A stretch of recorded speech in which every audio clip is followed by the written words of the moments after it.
Oi, pessoal, boa tarde. Espero que estejam todos bem. Obrigada pela participação. Eu sou a Lorena Hakak, coordenadora do Grupo de Estudos em Economia da Família e do Gênero GEFAM, juntamente com a Solange Gonçalves. E vamos apresentar esse webinar. Se você perdeu algum webinar, pode acessá-lo pela nossa página www.gefam.com.br ou pelo nosso canal do YouTube.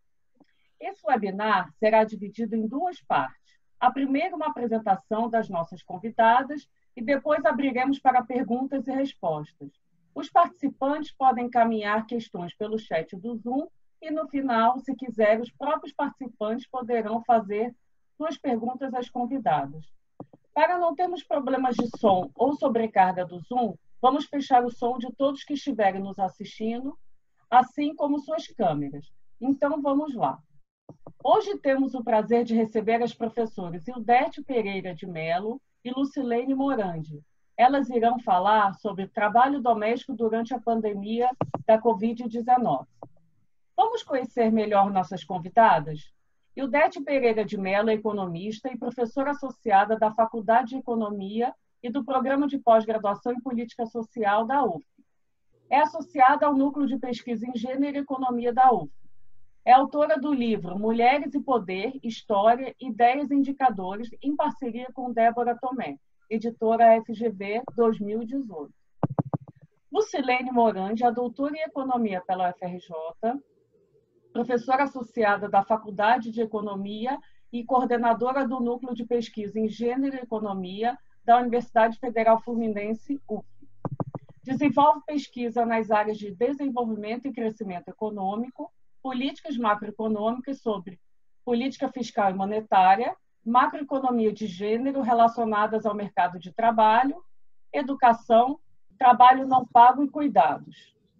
Boa tarde, Ildete e Lucilene. Boa tarde.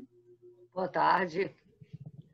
Muito obrigada por terem aceito esse convite para participar de mais um webinar do GEFAM. Esse seminário seguirá a seguinte ordem.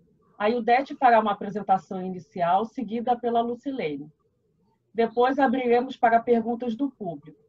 Não esqueçam de mandar suas perguntas pelo chat do Zoom ou nos avisarem que querem fazer alguma pergunta. Obrigada novamente pela participação de todos. Ildete, por favor, você tem a palavra. A gente tinha pensado até em fazer uma troca, porque eu trabalharia mais com a questão do trabalho doméstico remunerado e a Lucilene entraria com uma discussão mais global.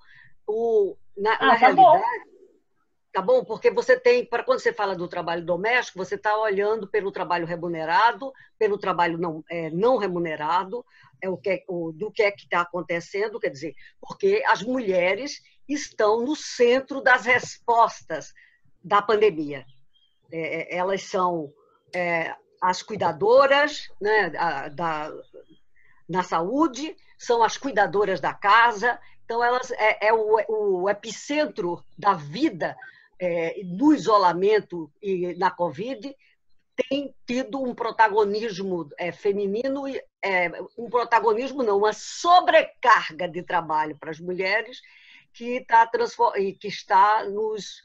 está mexendo muito com a vida na família, com problemas de violência. Então, nós vamos trabalhar essas questões. Eu passo a palavra para a Lucilene, depois a gente retoma para discutir, para continuar o debate. Tá bom. Então, eu vou fazer uma abordagem, como a Ildete falou, uma abordagem mais geral, mais macro, no mercado de trabalho durante a Covid, agora nesse período, e depois a Ildete vai falar mais especificamente, mais longamente, sobre o tema trabalho doméstico no Brasil. Bom, fazendo um quadro primeiro inicial, a pandemia ocorreu num momento de muita fragilidade da ordem econômica, política, social e financeira, além de um meio ambiente no limite, não só no Brasil, mas em muitos países, mas especialmente no Brasil. Temos criado no século XXI condições para viver rupturas massivas que trazem ameaças às sociedades. Para lidar com isto, precisamos de mudanças importantes, Temos lidado com as economias por décadas como se fossem máquinas simples em que apenas a mudança de alguns comandos levaria à sua melhor performance.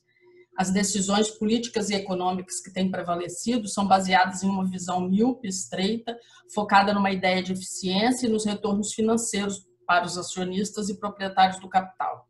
Isso pode ter levado a alguns resultados esperados, mas criou um sistema altamente frágil e pouco resiliente à crise. Um percentual bastante alto da população hoje em dia tem baixa resiliência e a cada choque negativo na economia, estas pessoas são empurradas facilmente para fora do sistema, ficam sem nenhuma proteção, estão em empregos informais ou por conta própria, MEI no Brasil. Essas pessoas vivem no limite. Vivemos em uma economia com grande nível de insegurança social. Um contingente enorme de pessoas está alijado do mercado de trabalho e do acesso à renda. Existem muitos trabalhadores invisíveis, geralmente ligados aos serviços mais pesados. Temos uma população inteira sem voz, sem voto, e outro tanto de pessoas vive no limite. Qualquer variação nas condições econômicas leva para a pobreza ou para a pobreza extrema. A retirada de proteções do mercado de trabalho aumentou a população com baixa resiliência frente à crise e a Covid-19 foi uma das mais sérias para as populações de baixa renda e com menor estrutura protetiva. Precisamos criar condições de inclusão. Não é possível a economia continuar a excluir pessoas em tão grande número. As pessoas hoje sofrem de insegurança em relação à renda, acesso a serviços de saúde, a oportunidades de trabalho, a habitação adequada, acesso a tratamento de água, esgoto, coleta de lixo, acesso a transporte eficiente e educação de qualidade. Segundo o relatório da CEPAL, a partir de 2015, os países da América Latina apresentaram aumento da pobreza extrema e da taxa de pobreza, que tinha trajetória de queda desde 2002.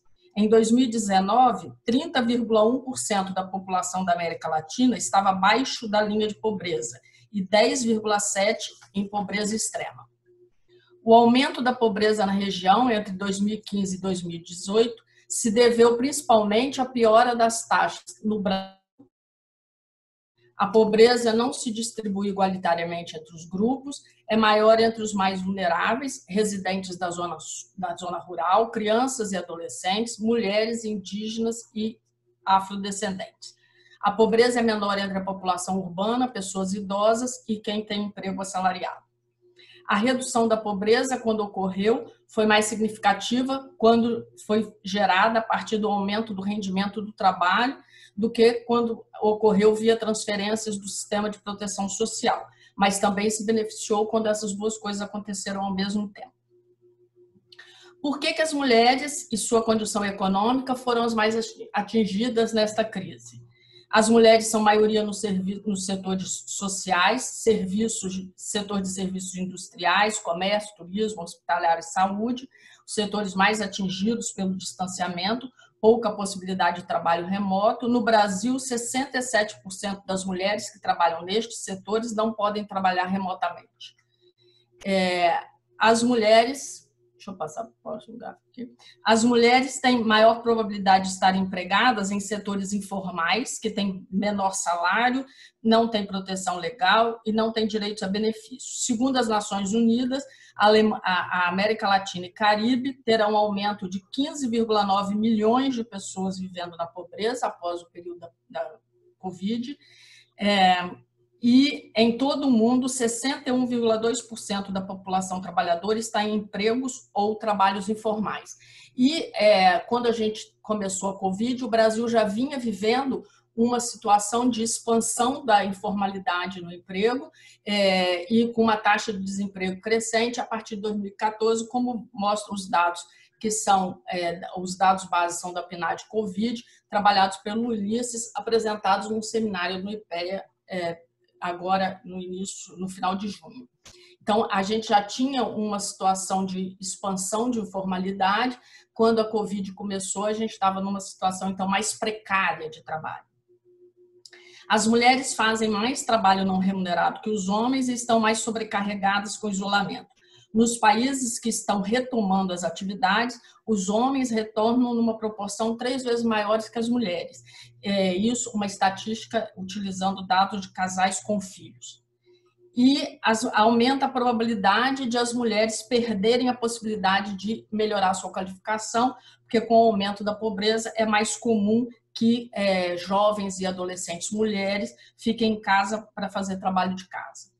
É crucial adotar medidas de política econômica para minorar os efeitos da pandemia sobre as mulheres, como extensão da ajuda econômica às pessoas mais vulneráveis, preservar o vínculo, criar políticas, né, que ajudem a preservar o vínculo do emprego, criando incentivos para equilibrar trabalho, pequenos negócios e conta própria. Para a redução da desigualdade de gênero, são necessárias medidas que... Agora eu vou mostrar alguns dados, são todos da PNAD Covid, os dados foram trabalhados ou pelo Ulisses, que eu tomei os dados dele, desse seminário, ou do IPEA, Conjuntura Covid-19. Aqui mostra a taxa de ocupação, que já vinha caindo, aqui é mensal, 2019-2020, a taxa de ocupação já vinha caindo em novembro, dezembro, com o quadro da Covid isso só ficou mais grave, mais drástico. A perda de empregos formais ou redução de empregos formais por atividade, a partir da Covid, os setores que mais tiveram perdas de emprego foi comércio, serviços e indústria em geral, mas comércio e serviço significativamente maior, né? A taxa de desocupação, aqui mostrando os dados do IBGE de maio até final de junho, um aumento, a taxa ficou em 13,1 no final de junho. Agora, alguns índices, apesar de terem piorado entre maio e junho, alguns índices estão chegando numa estabilidade e alguns têm melhorado. Como a taxa, por exemplo, de desocupação, agora a última PNAD Covid mostrou uma melhoria, está em 12,3, uma ligeira queda aqui em relação a junho. O nível de ocupação estabilizou em 49,3% e a taxa de participação na força de trabalho em 56,2%. Uma certa estabilização em julho está mostrando que alguma atividade está voltando. Aqui a gente tem a taxa de desocupação por estado, as maiores taxas, né, na parte mais escura. O recuo no percentual de pessoas que não procurou emprego por causa da pandemia de 70,7% em maio para 65,8%, ou seja, um pouco mais de pessoas saiu para procurar emprego, numa expectativa de conseguir emprego agora em julho. Pessoas trabalhando remotamente não teve variação, porque as pessoas que não podiam trabalhar remotamente já estavam fora, já não estavam participando, e as pessoas que podiam trabalhar remotamente já estavam trabalhando, e o percentual de retorno em relação às pessoas que estão trabalhando remotamente foi baixo, então esse valor meio que se estabilizou. Teve também certa melhoria na qualidade da ocupação, os empregos gerados em julho foram, a maioria deles, empregos formais, então teve uma melhoria disso. Aqui a população ocupada não afastada e trabalhando presencialmente, como ela foi aumentando ao longo de maio e junho. E aqui a população fora da força de trabalho, destacando aqui as pessoas não ocupadas que não procuraram emprego, que agora, como eu falei, em julho teve uma melhora, e a proporção das pessoas que não procuraram por conta da pandemia, que também teve uma redução agora em julho. A população ocupada afetada, a linha em azul, essa queda de 19 para 13, é o percentual de pessoas ocupadas e afastadas por causa do distanciamento, e o verdinho percentual de pessoas ocupadas e não afastadas, que se manteve mais ou menos constante, corresponde a 44,6% do rendimento médio da população ocupada, e é 21,2% superior ao rendimento médio do trabalhador doméstico, que está aqui. E essa diferença, quer dizer, o impacto positivo do auxílio emergencial foi maior, principalmente nas regiões onde o emprego doméstico tem um menor salário, que são as regiões norte e nordeste. O impacto aqui foi mais forte do que nas outras regiões. tiveram acesso, aqui o rendimento médio por região, os maiores rendimentos médios estão no Sul e Sudeste, uma parte do Sul, Sudeste e um pedaço do Centro-Oeste. E aqui, não sei se vocês estão vendo, tiveram acesso ao auxílio emergencial 38,7% dos domicílios brasileiros, com destaque para os mais necessitados. A tabela que mostra, para mim está escondida pela foto de todo mundo, mas aqui está mostrando que os DCIs de renda mais baixa foram os que tiveram maior acesso ao auxílio emergencial, ou seja, o auxílio funcionou, ou chegou, aqui ele está mostrando a participação na renda do domicílio, e ela foi mais importante para os domicílios de menor renda, ou seja, a gente pode dizer que o auxílio emergencial funcionou. A grande questão é que o auxílio emergencial ele deve continuar, né? Ele não pode ser interrompido até a gente voltar a um mínimo de normalidade, né? Em relação ao trabalho doméstico, no Brasil, a maior parte do trabalho doméstico é feito sem contribuição previdenciária. 92,4% dos 6,3 milhões de trabalhadores domésticos são mulheres, ou seja, quase 93% são mulheres, e dessas, 62% são pretas e pardas. Apenas 1,6 milhão tem carteira assinada, ou seja, 25,4% dos trabalhadores domésticos têm carteira assinada, um quarto, basicamente. Segundo o IBGE, do total de trabalhadoras domésticas, 90 mil são adolescentes de 14 a 17 anos, e 1 em cada 4 recebe até meio salário mínimo. E 36,7% recebe entre meio e um salário mínimo. Ou seja, a renda é bastante baixa. Bom, agora eu deixo vocês com a Ildete. Obrigada. Nós vamos falar, quer dizer, dessa questão das mulheres, quer dizer, do trabalho doméstico. Quando você fala do trabalho doméstico, ele está dentro da questão da divisão sexual do trabalho, é o trabalho realizado, é o trabalho dos cuidados, né? Dos cuidados com a família, que ele pode ser remunerado com as trabalhadoras e feito pelas mulheres, pelas pessoas da família. Na realidade, pelas pessoas é um eufemismo, é pela mulher da família, pela dona de casa, pela mãe. Então, essa questão, eu diria que a pandemia ela escancarou uma desigualdade histórica que o sexo feminino, que as mulheres enfrentam ao longo de toda a história, que a gente, pelo menos, da história escrita, né? Como você já colocou, a pandemia entrou numa situação em que a fragilidade da economia brasileira era enorme, né? Então, tinha dois problemas. Tinha um problema econômico e tinha um problema que você estava desmontando já toda a legislação social brasileira. Quer dizer, você já tinha tido a reforma do trabalhista em 2017 e a reforma da Previdência em 2019. Quer dizer, você desmontou, quer dizer, tinha havido já um desmonte dos pactos sociais e as mulheres que ao longo dessa história da proteção social do Brasil sempre tiveram leis escritas que não estavam nunca na vida delas, essa questão ficou ainda mais escancarada e trágica, né? Ao mesmo tempo que as mulheres são respostas para nesse momento da pandemia. Então, seja pela presença das mulheres no atendimento à saúde, seja dentro da família nos cuidados. Do ponto de vista da economia feminista, com o qual nós trabalhamos, o que emerge é que agora que havia tanta resistência dentro do establishment econômico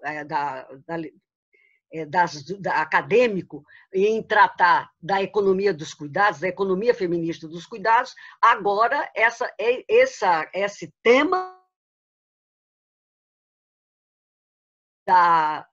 das universidades, da academia, e colocou o problema como um dos problemas que a sociedade tem que refletir. Ora, se os cuidados estão no centro das respostas à crise sanitária, ele também e esta crise potencializou as desigualdades do mercado de trabalho, que é isso que os dados que você apresentou demonstra, quer dizer,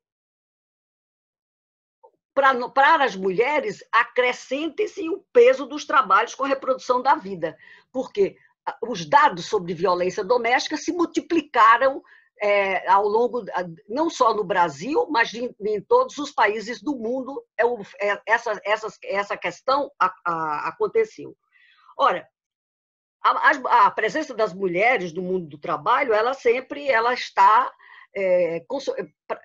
consolidada, né? Porque você tem, as mulheres são mais educadas que os homens, eu estou falando agora do caso brasileiro, nós temos 46 milhões de mulheres que estavam no mercado de trabalho, mais ou menos 44% da PEA feminina está no mercado de trabalho, mas a gente tem outro tanto de 41 milhões de mulheres que são donas de casa.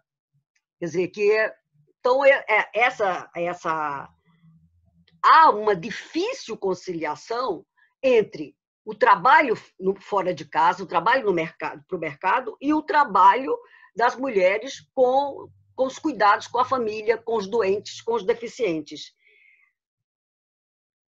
As mulheres, elas são ou donas de casa ou trabalhadoras. Quer dizer, as mulheres cuidam da humanidade. E essa pandemia, a Covid-19, mostrou, assim, com todas as letras, o papel significativo que as mulheres têm no cuidado da vida, da reprodução da vida.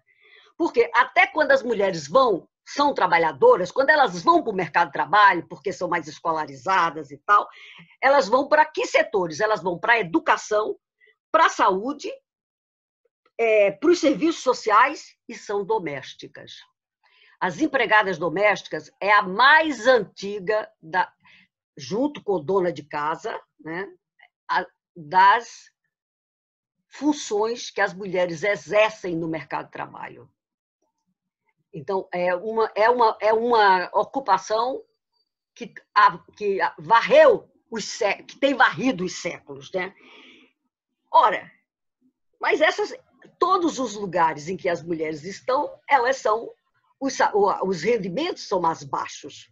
Quer dizer, é como se tarefas que são feitas pelas mulheres, elas fossem remuneradas de forma diferente. Porque mesmo quando eu pego a distribuição dos rendimentos dos homens e das mulheres que estão no trabalho, no serviço doméstico remunerado, os homens ganham mais que as mulheres. O rendimento médio deles é maior, historicamente, nas estatísticas brasileiras.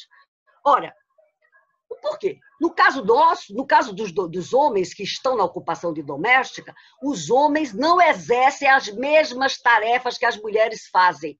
Os homens são motoristas de madame, jardineiros, apareceu agora na última década mais faxineiros para um trabalho pesado dentro de casa, entendeu? Nos lares dos abonados, nos lares dos ricos, né? Mas eles são um resíduo dentro da ocupação. São 6%, dependendo, 4%, 6%, variou ao longo de todos do século, porque nós trabalhamos com essa estatística desde o censo de 1872, mas ele tem algumas diferenças, e o censo de 20, 40, 50, 60, essa ocupação é o carro-chefe da ocupação das mulheres no mercado de trabalho. E olhem que até 2013, a maior ocupação das mulheres brasileiras era trabalhadora doméstica. Só a partir de 2013, os dados da PNAD vão mostrar o recuo da ocupação de trabalhadoras domésticas. Elas foram suplantadas pelas mulheres que estão na administração pública direta, seja como na educação e saúde pública, e na administração propriamente direta. E seguida pelas comerciárias, que as filhas das domésticas atuais, elas são mais escolarizadas que as mães, e elas não fizeram a mesma trajetória que suas mães.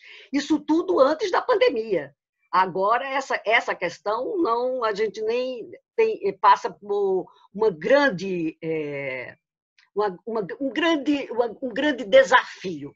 Vamos ver, né, como essa questão aparece. Porque, no caso brasileiro, as trabalhadoras domésticas têm um peso enorme. Imagine que o Brasil é responsável por 9% do trabalho doméstico remunerado da América Latina. É uma proporção, não, é 9% do trabalho das trabalhadoras domésticas do mundo e 18% da América Latina. Portanto, há alguma coisa na sociedade brasileira, e a raiz da escravidão, quer dizer, a escravidão ao longo de 3 séculos fez com que as camadas médias e ricas da sociedade brasileira não pudessem passar sem uma trabalhadora doméstica dentro de casa. Essa é uma questão que nós vamos ter que enfrentar, que nós estamos enfrentando e enfrentamos com muita dificuldade, porque a legislação delas sempre foi uma legislação diferente. E nós trabalhamos, inclusive, já com os arquivos da legislação trabalhista de 43, a CLT, porque no caso brasileiro a gente tem 2 pactos sociais, o pacto da CLT e o pacto social de 1988, quando você construiu a Constituinte Cidadã. Quer dizer, em 43, a legislação era dos trabalhadores urbanos, e as domésticas e os trabalhadores rurais ficaram fora da legislação trabalhista, da CLT. E foi por puro preconceito que a comissão nem levou a discussão para o Getúlio assinar, porque naquele momento o Brasil era uma ditadura, o Congresso era fechado, então o Vargas sancionou a lei em 1º de maio de 43. E mesmo quando, em 80, e essa legislação só foi um pouquinho mudada em 72, num projeto de um deputado do PMDB de São Paulo, de Campinas, do Francisco, que permitiu que as domésticas tivessem carteira assinada. Mas no Brasil, você tem a lei, mas não tem na vida. Isso é recorrente com a elite brasileira. E você tinha um resíduo muito baixo de domésticas que tinha uma carteira assinada. Mas elas não tinham elas tinham apenas direito à carteira assinada e férias de 20 dias, naquele momento. Era uma legislação restrita para as domésticas. Não tinha nenhum dos outros benefícios que a CLT permitia. Quer dizer, tinha um corte menor. Quando foi em 88, eu era do Conselho Nacional dos Direitos da Mulher. Nós fizemos uma grande pressão, o Conselho só não, o Conselho e a sociedade brasileira, o movimento feminista naquele momento tinha explodido, nós tínhamos elegido, inclusive, 26 deputadas, mas mesmo assim a comissão de trabalho era uma comissão fechada a qualquer discussão que pudesse estender os direitos do trabalho para as empregadas domésticas. Estendeu todos, mas não completamente. Então, você ainda ficou com um buraco nessa legislação. Essa legislação só foi ser plena para as trabalhadoras domésticas em 2013, na PEC 72. Então, esse é o quadro legislativo. Agora, se você olhar, o mundo inteiro também era desse jeito, porque a OIT, a Organização Internacional do Trabalho, existe desde 2019, completou 100 anos, mas ela não legislou para as domésticas. Ela fez uma proteção à maternidade, mas ela não fez nada para as domésticas. A OIT só estendeu o trabalho decente para as domésticas, quer dizer, a OIT, eu falo OIT, mas a OIT, a assembleia dele é o patrões, trabalhadores e os estados. A novidade do século XXI, quer dizer, é que a economia feminista rasga esses panos, trazendo a questão da divisão sexual do trabalho para o debate público. Quer dizer, o que significa os cuidados da vida das mulheres. Antes da gente fechar com as domésticas, no caso das domésticas, a Covid colocou um duplo impacto no emprego, na questão do emprego delas, porque a gente está supondo que vai haver um empobrecimento das camadas médias brasileiras. Então, eu calculo sempre que tem 20 milhões de domicílios, o Brasil tem 68 milhões de domicílios, 20 milhões tem empregada doméstica, para o número de domésticas que existe, os 6 milhões, 6 milhões e 300 de domésticas no país. Então, não são todos os domicílios ricos, mas são os domicílios das camadas médias. Isso vai dar um impacto, e as domésticas já tiveram as maiores quedas. Vocês viram pelo dado, o auxílio emergencial que tem salvado a vida de muita gente, né? E, sobretudo, dessa camada da população. Voltando para essa questão da divisão sexual do trabalho, olhar o trabalho remunerado, o trabalho não remunerado, quer dizer, o que a economia feminista tem como carro-chefe? É a denúncia da longa jornada de trabalho das mulheres na vida. Ora, foram para o mercado de trabalho, elas têm uma jornada de trabalho fora de casa, mas elas não se livram da jornada de trabalho dentro de casa.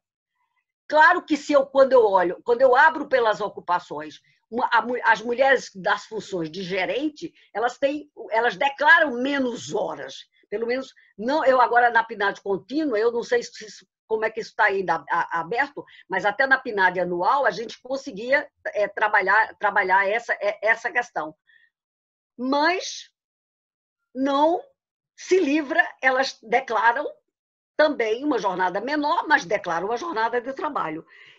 A última PNAD, a PNAD contínua já de 18, ela já de 16, 17, 18 e 19, ela já mostra um número que as mulheres fazem semanalmente de trabalhos gratuitos, dos trabalhos da reprodução da vida dentro das suas casas. As mulheres declaram 20 horas, em média, 20 horas, em 2016 era 20 horas e 45 minutos, em 2017 praticamente a mesma coisa. Mas agora, em 2019, ano passado, elas passaram a declarar 21 horas e 4 minutos de jornada de trabalho. E os homens? Os homens é muito interessante.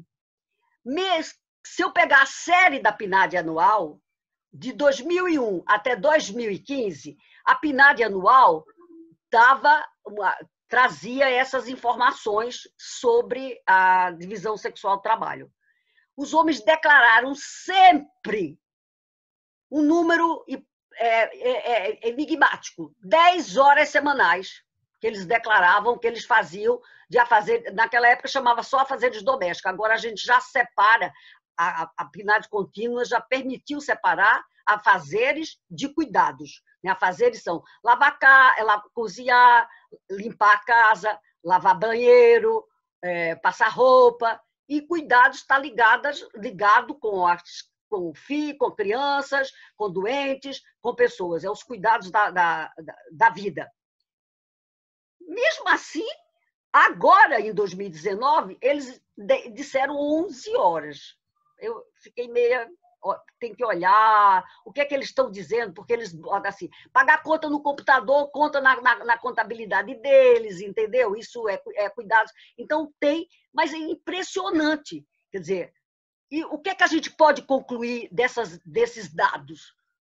Que os homens não assumem esses trabalhos como uma ocupação, é uma obrigação. Não é uma obrigação para as mulheres, então é uma obrigação para eles também.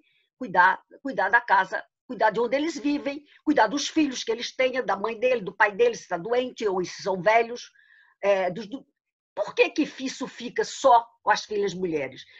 Eu sou nordestina. Naquelas famílias antigas, sempre você tinha muitos filhos, sempre tinha uma mulher que ficava solteirona para cuidar dos velhos. Era histórico nas histórias lá do Nordeste e aqui do Rio também. Pega os livros, a literatura vai aparece esse tipo de mulheres que eram reservadas para cuidar da família quando envelhecesse. Porque as famílias eram muito numerosas. As mulheres entre 1940 e 1970 tinham 6 filhos por mulher em idade reprodutiva. Agora é que a taxa de fecundidade caiu impressionantemente. Caiu não por uma política pública, caiu porque as mulheres escolarizadas controlam controlam o número de filhos que vão ter. Isso, claro, ainda tem outra questão. Teve a pílula. A pílula é de 1960. A pílula permitiu separar a sexualidade da reprodução da vida. Então, as mulheres, portanto, trabalham 10 horas em média mais que os homens no Brasil. São 82 milhões e meio, quase 83 milhões de mulheres que realizam afazeres domésticos e cuidados. Os homens é uma percentagem bem mais baixa, fica menos de 50 milhões. Tá? Portanto, nem todos eles fazem. Essa é uma tarefa, um desafio que a humanidade enfrenta, porque esse não é só um fenômeno brasileiro, ele é muito escancarado no Brasil, mas ele não é um fenômeno brasileiro. Eles sempre declaram que eles gostam, quando eles querem fazer alguma coisa, eles gostam de cozinhar. Cozinhar é nobre. Não é nobre é limpar banheiro, né? E lavar louça. E quando você olha as declarações femininas, quer dizer, das 82 milhões, equivale a 93,5% das mulheres ocupadas. Portanto, se olhar pelo lado dos cuidados, e a pandemia, então, transformou essa relação no isolamento das casas numa arena. Porque até no Zap nosso, aqui no prédio nós começamos fazendo uma pesquisa, como as mulheres estavam estressadas nessa relação com os maridos. E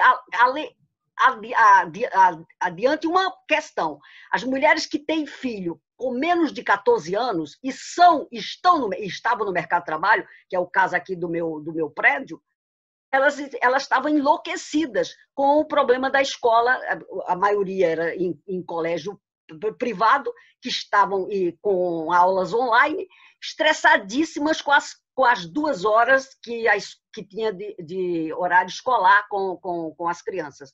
Então, a pandemia é como se ela abriu a porta. Olha, este é o problema. Como é que nós vamos, homens e mulheres, vão resolver daqui para frente essa questão? Isso é uma questão de organização da sociedade, do enfrentamento da divisão sexual do trabalho e do trabalho da reprodução da vida. A reprodução da vida não pode ser vendido para as mulheres, que elas têm que fazer por amor. Por amor você tem que fazer isso. Por que é por amor? É para eles também. O pai também deve amar os filhos.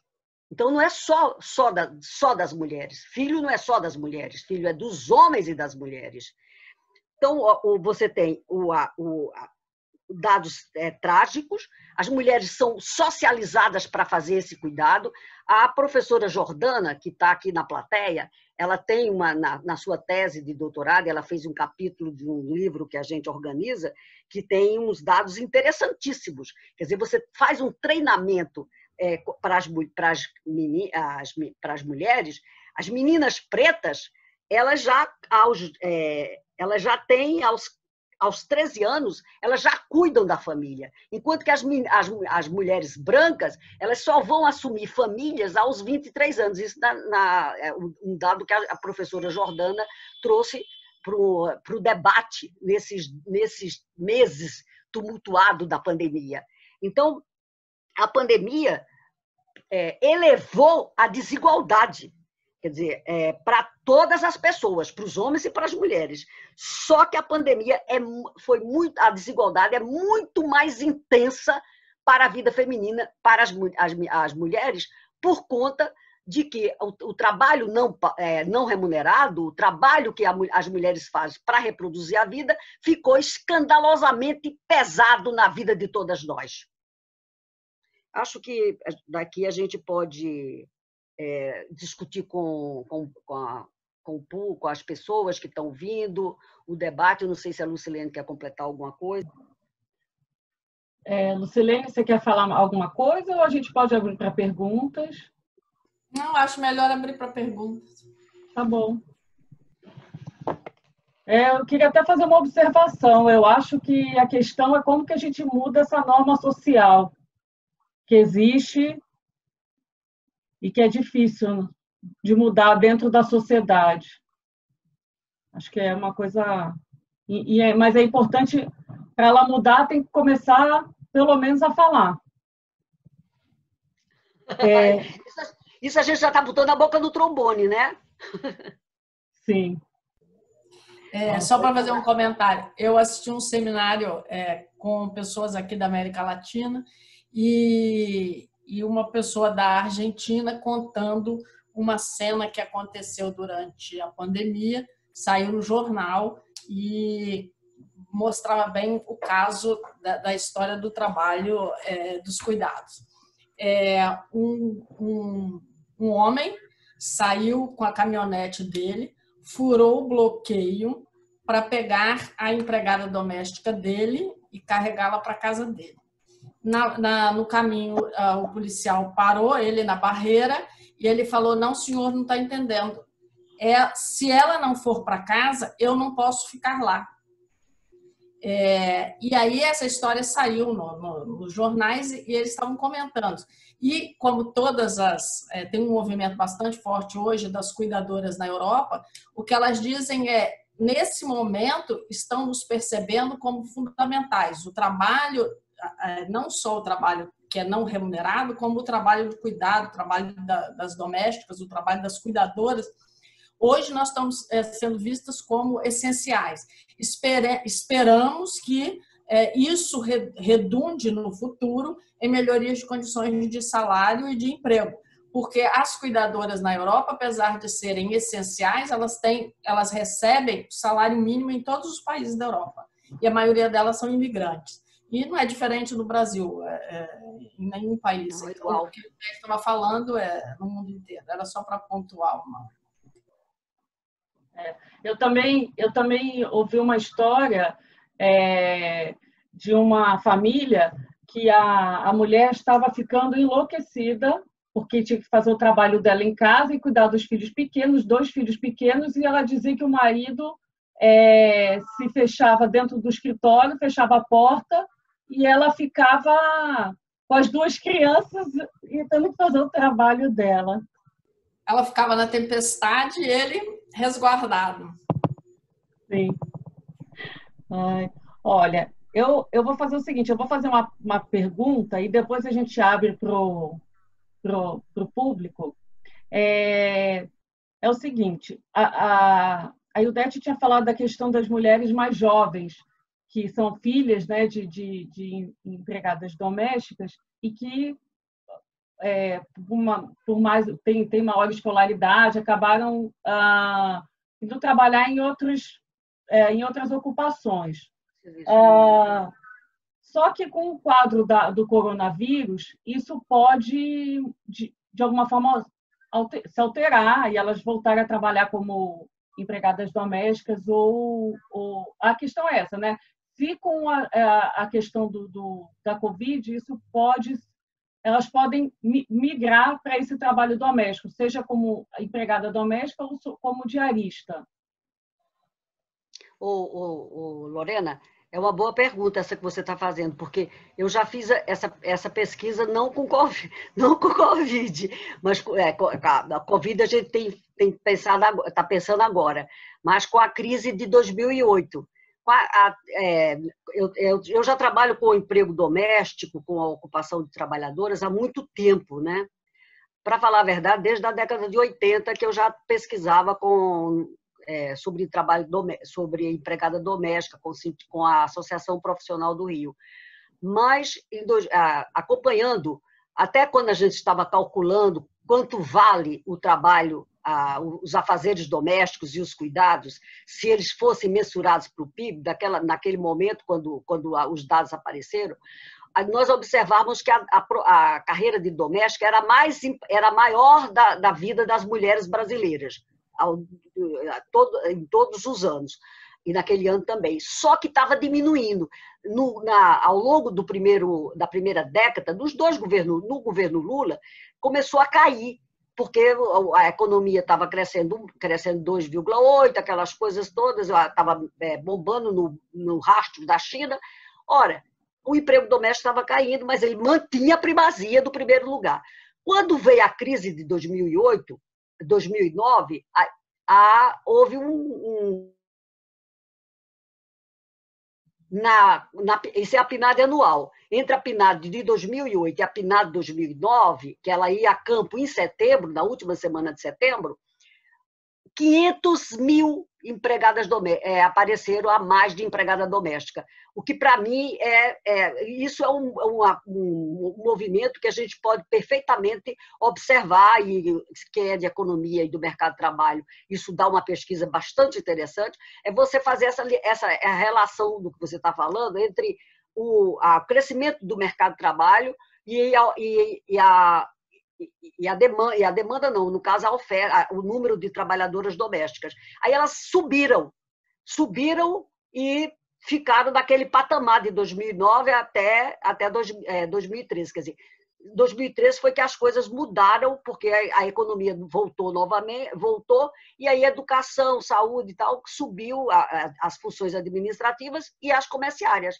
Não é à toa que você vai ter os filmes. Você tem 3 filmes sobre essa questão das domésticas, né? Tem a Que Horas Ela Volta, que é o brasileiro, depois tem Roma, que o ano passado foi o premiado, e tem um filme também, ou é colombiano ou peruano, que a Débora Tomé, a minha parceira no trabalho do livro que a gente, de 2018, Mulheres e Poder, que eu não vi, mas a Débora viu, que também trata dessa questão, dessa mudança nas gerações jovens, né? As empregadas domésticas são mais velhas, o corte etário delas é mais velho. Eu não sei agora, nesse momento, como é que está essa questão, mas isso é uma boa pesquisa para a gente, para se examinar e para perceber melhor essas questões. Porque eu nem falei que as cuidadoras, que elas demandam um status diferente de empregada doméstica, mas elas não conseguem, elas não conseguiram. E o Jair Bolsonaro vetou o projeto de lei que criava uma ocupação de cuidadoras o ano passado. Então, essas questões voltou tudo a estaca zero, quer dizer, tudo, esse trabalho que está ligado à vida, há a sociedade política é uma sociedade de homens, e os homens olham isso como coisa de mulher, deixa para lá.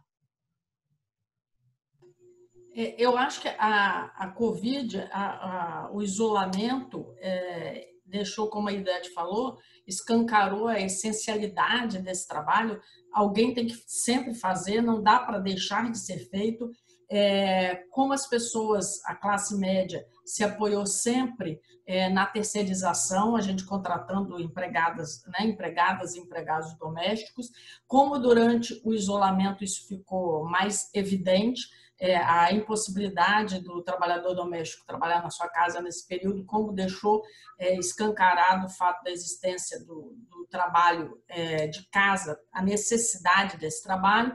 E eu acho que alguma coisa vai surgir dessa questão. Teve um acontecimento que virou notícia nos Estados Unidos, uma mulher casada com criança pequena, ela foi demitida do emprego porque o patrão disse que ela telefonava, acho que era com imóveis, e ela telefonava para os clientes e ele fazia a agenda dela. E ela pediu várias vezes que a agenda dela fosse à tarde, porque ela tinha crianças pequenas e pela manhã as crianças estavam acordadas e à tarde ela teria mais tranquilidade.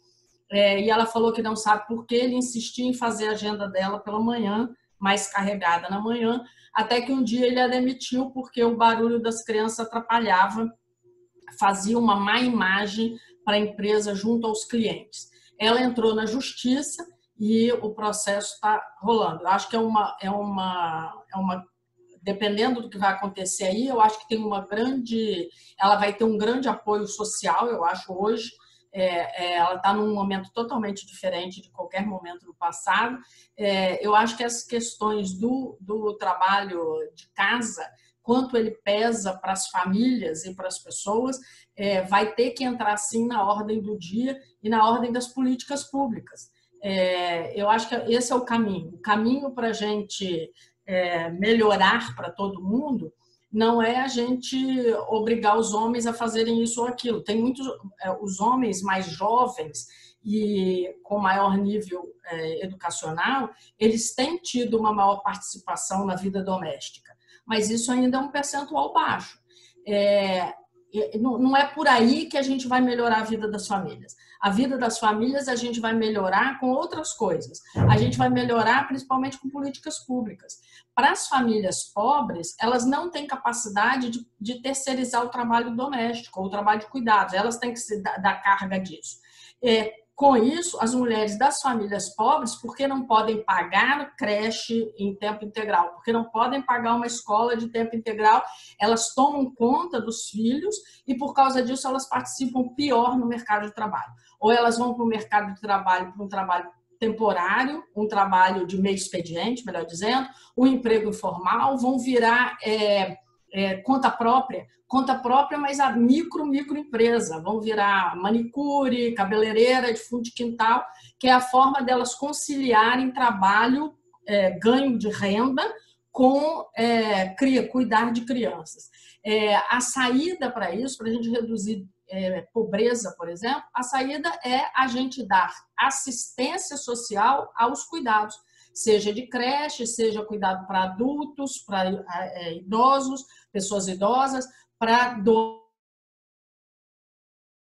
é a saída. E é a forma da gente tirar famílias inteiras da pobreza. Porque no momento que essas famílias mais pobres, hoje no Brasil, quase 30% das famílias com um pai só em casa é de mulher, a chefe é mulher com criança, quando tem criança.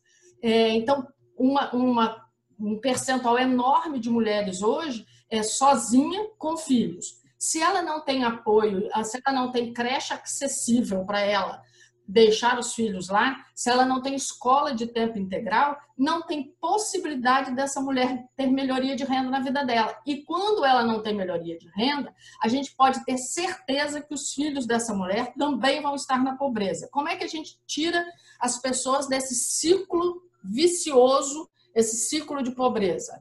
A única forma é política pública. Então, eu acho que a pandemia possibilitou, como a Elisete falou, arrombar a porta. Agora a gente precisa fazer mais do que isso. Agora a gente precisa batalhar por políticas públicas. É a única saída. Eu não vejo outra saída que não seja políticas públicas de melhoria de condições gerais de vida.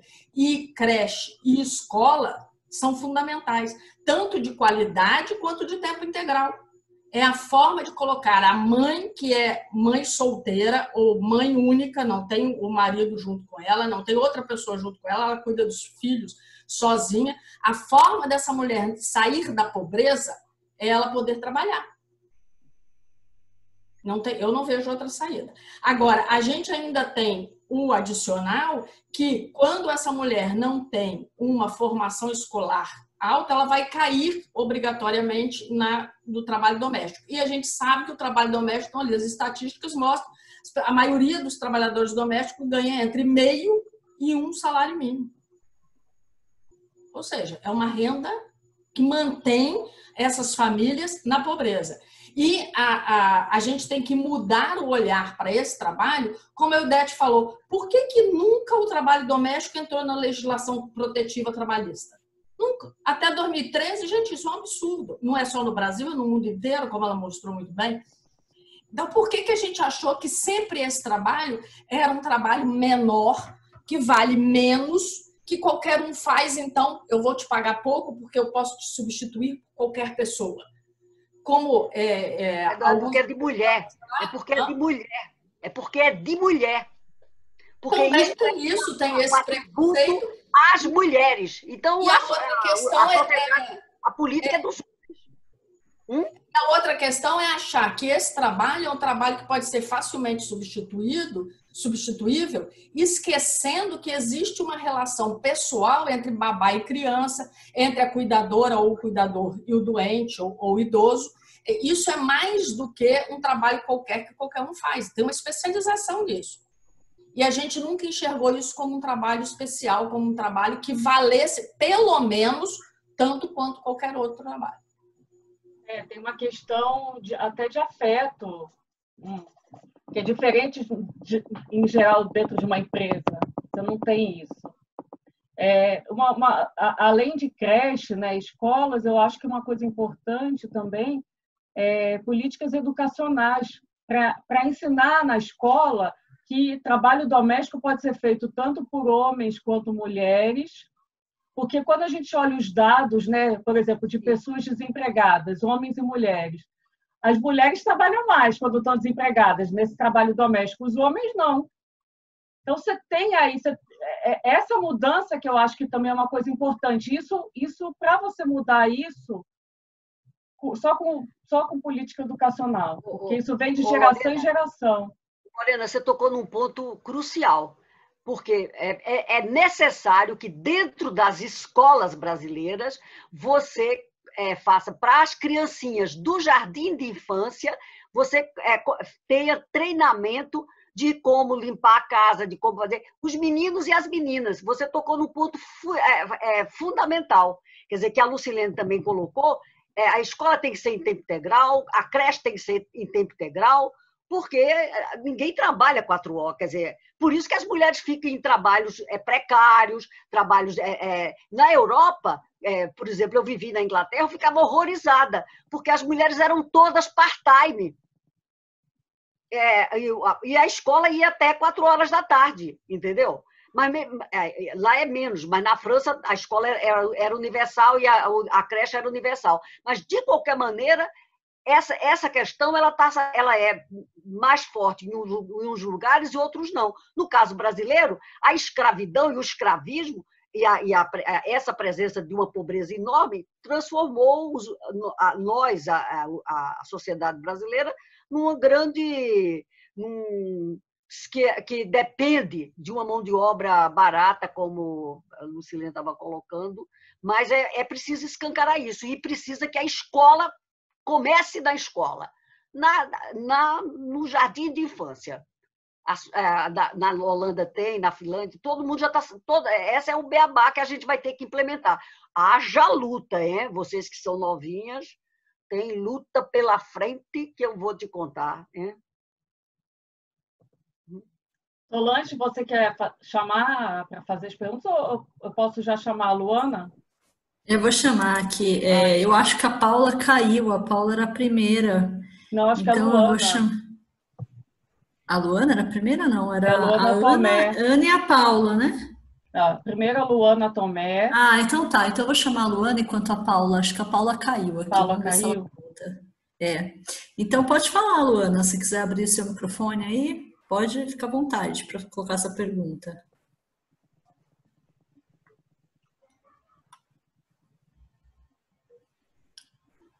Luana? Peraí. A Luana tá aqui ainda. Será que ela tá com o microfone? Peraí, deixa eu ver se eu Tá. acho. Talvez ela não tá conseguindo Peraí. destravar, né? Peraí.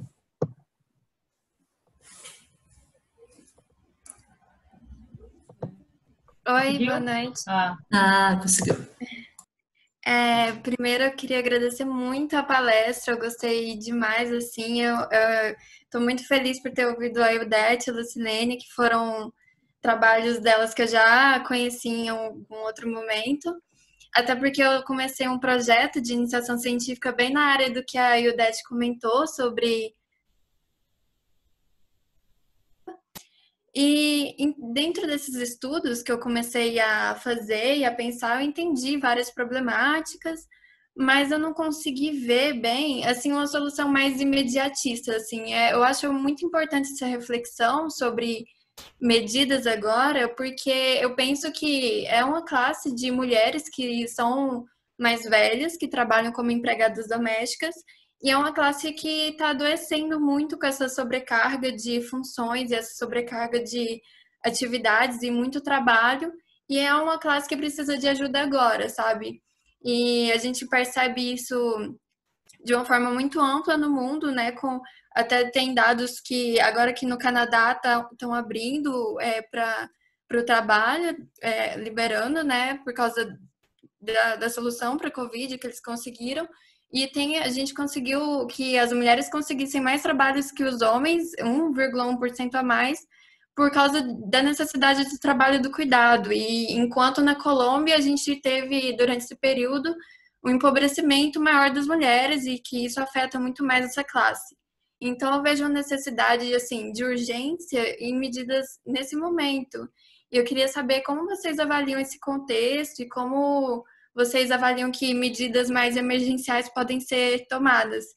E, além disso, só comentando um pouco, que tem um projeto que chama Zap Zap das Domésticas, em que esse projeto ele fica enviando notificações e informações para trabalhadoras domésticas, para que elas fiquem bem a par assim, da situação delas e do que elas têm direito, de como elas podem ter uma vida mais amena e buscar por mais proteção tanto do Estado, passando várias informações. E divulgar um pouquinho esse projeto e deixar essa questão para vocês. Obrigada, gente.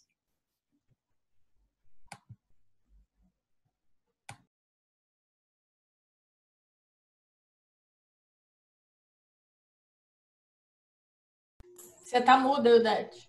Não, pois é, mas eu abri. Ouviu? Tá ouvindo? Sim, sim. Essa questão que a Luana está colocando é uma questão muito dramática. Até porque o grosso das domésticas, você viu pelos números que a Lucilene trouxe, elas são informais, elas não têm carteira assinada, não têm vínculo empregatício nenhuma. O que eu estou sabendo, por causa do sindicato daqui do Rio de Janeiro, o grosso delas, no isolamento pesado, foi para casa sem rendimento. Quer dizer, este governo é muito difícil pensar em soluções de políticas sociais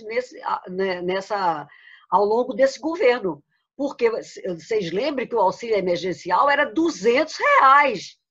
A proposta do ministro da Economia era R$200. Ele foi para 600 pelo clamor da sociedade e, sobretudo, porque os deputados tiveram um bom senso, né? Você ainda tem uma bancada progressista, teve um bom senso de fazer essa negociação e eles passaram para R$600. Quer dizer, mas esse auxílio não era desse jeito, entendeu? e não sabemos se ele vai deixar até o fim do ano, ele fica ameaçando, é 1 mês, é 2 meses, é 3 meses, quer dizer, todo mundo com a corda no pescoço, entendeu? Sem saber qual é o futuro está nebuloso, nebuloso. Então, eu acho a ideia dela, as ideias ótimas dela, mas a gente, por exemplo, o sindicato daqui do Rio de Janeiro, ele está vivendo pedindo doação para fazer cesta básica, porque as domésticas não. As que têm carteira assinada, aquele 1 milhão e pouco de carteira assinada, podia pegar, ainda ter um recurso. E elas fizeram, que o governo que havia uma possibilidade. Mas 3 milhões e meio não foi para casa sem. São poucas as patroas e patrões que pagaram. Que pagaram, mesmo sem elas virem, pagaram as diárias e o rendimento. Eu não gosto de chamar salário, o rendimento delas, entendeu? Então, porque esse é o setor mais frágil do emprego feminino. E eu acho que também tem uma coisa, uma questão que elas é frágil também na relação delas com o patrão. Tem vários movimentos das empregadas domésticas, tanto para divulgar direitos e caminhos para buscar seus direitos. A outra parte é que a sociedade brasileira olha a empregada doméstica como um emprego menor. Então, por que só 1/4 das empregadas domésticas têm carteira assinada? Os outros 3/4, como a gente tem uma sociedade muito desigual, a gente tem um percentual muito grande de pessoas muito pobres. E termina aceitando condições de trabalho e renda e rendimento muito baixo, porque tipo é isso ou nada. Então a gente tem a desigualdade no Brasil precariza ainda mais a possibilidade do emprego doméstico ser melhor remunerado, melhor tratado. Então tem uma visão preconceituosa da sociedade em relação a esse trabalhador, olha como um emprego menor, como um emprego desimportante, e as pessoas que empregam, que contratam, fazem pressão sim para não pagar menos, o mínimo possível. Então, é uma questão complicada, né? Até porque a legislação que foi votada, depois de regulamentada em 2015, permitiu que voltasse tudo a como antes do país de Abrantes. Quer dizer, você fica com diarista 2 vezes por semana, aí você fez os arranjos que voltou tudo como a legislação existe, mas ela é um pouco como disse o embaixador inglês em 1829, era o brasileiro dizendo para o Dom Pedro, dizendo, isso é para inglês ver, quando era a proibição do tráfico, quando o Brasil assinou, a Inglaterra só reconhecia a independência do Brasil se o Brasil proibisse o tráfico. Aí o governo brasileiro, imperial, assinou. E aí o ministro disse, mas isso é para inglês ver, a gente assina. E realmente, só em 1850 foi que o tráfico foi proibido, quando os ingleses começaram a aprisionar os navios brasileiros. Quer dizer, então, é um pano de fundo que existe a lei. Agora a Justiça do Trabalho também mudou, até está pago, isso tem diminuído a demanda. Se existe uma coisa que o governo quer acabar, é com a Justiça do Trabalho. Agora, vamos ver. A queda de braço está posta. Vamos ver como a gente vai conseguir resistir e sobreviver. Muito bem. A Paula não voltou ainda. Eu vou colocar a pergunta dela, mas antes eu acho que eu vou falar para a Ana. A Ana queria fazer 2 comentários, Ana, e se a Paula não voltar, eu coloco as perguntas dela. Você quer falar? Ana Luísa.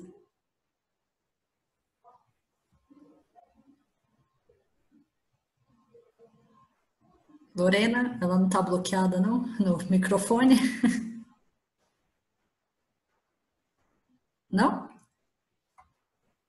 Ana, você está com o microfone? Senão eu vou Só colocar ela ligar o... Pronto, consegui. Pronto. Não, gente, tá muito bom, assim, eu queria agradecer demais, Lucilene e o Det, assim, é sempre muito, muito enriquecedor, né? Nos últimos tempos eu tenho estudado, assim, muito essa questão de desigualdade de gênero e é incrível, né? Porque eu sempre, assim, de repente, como mais do lado mainstream, quero realmente buscar uma resposta exata, né? Aquela coisa binária, e não tem, né? Não tem, assim. O primeiro comentário que eu queria falar era sobre a questão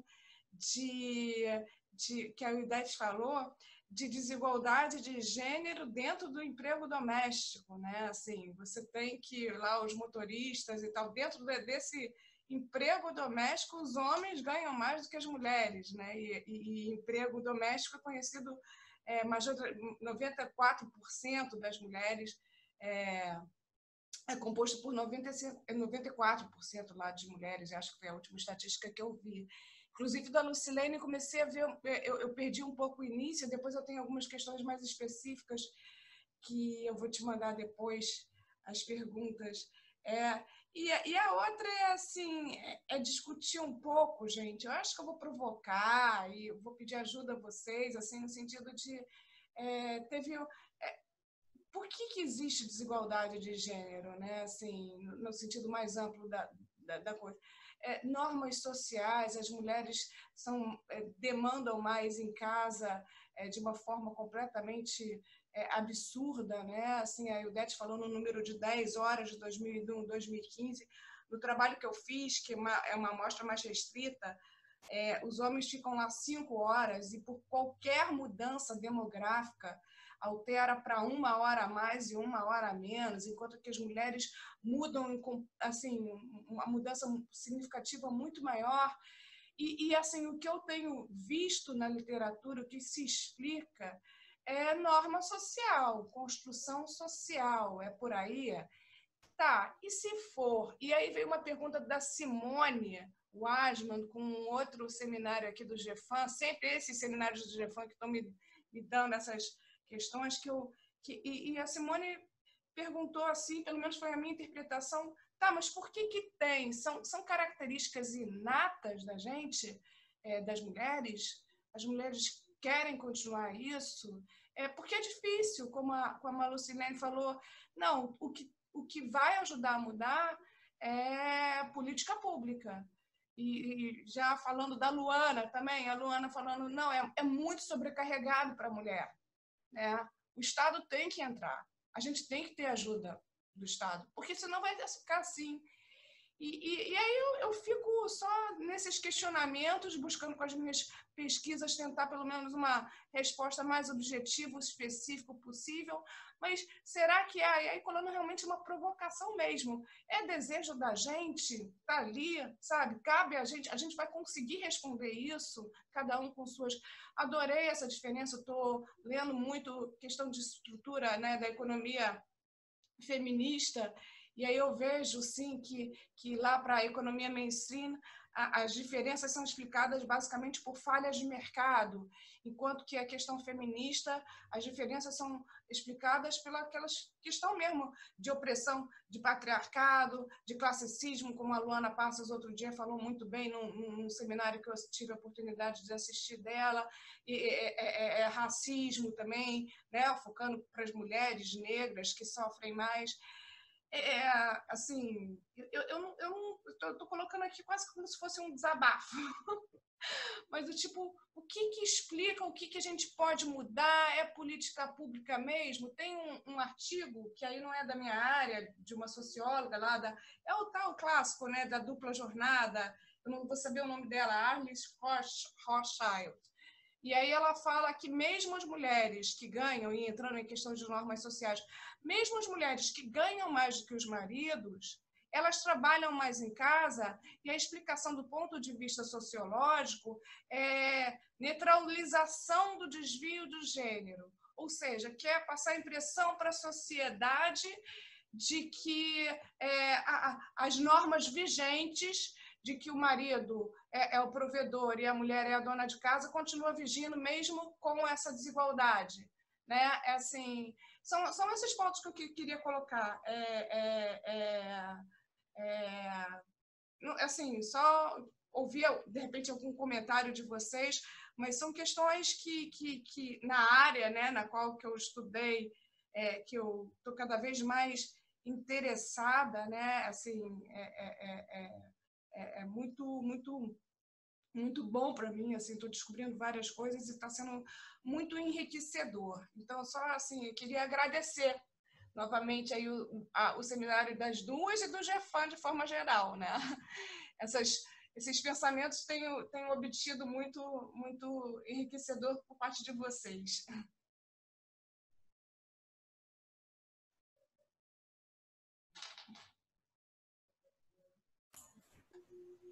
Ildete, abre o som.